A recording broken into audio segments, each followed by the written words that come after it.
Meja Persatuan Lalu Lintas Polres Parepare palebangan operasi patu. Nego ipalebangan rilala bok masepe mapamula ritagla 10 nang ulan 5 gangkana ritangla 30 ulan 5 to 10 Naya rilalang operasi patu nangkana 30 personel ipano Polres Atlantas POM Brimob na Dinas Perhubungan wan na Parepare. Naya operasi riakat tewat dininiri abala rilalang matto nangenge nania sorongi Pak Banwe terete relala paka engka surat-surat atau nangenna.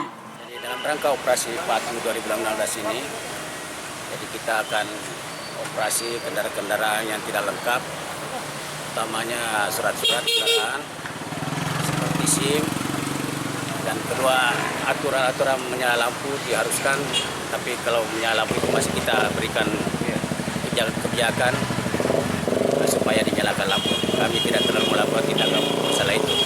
Yang kami lakukan penindakan masalah tilang, yaitu apabila kendaraan tidak memiliki STNK, SIM, atau perlengkapan lainnya.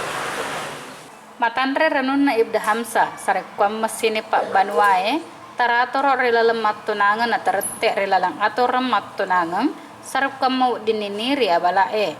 Wahyu Pare TV, mapara palau risesel gerta.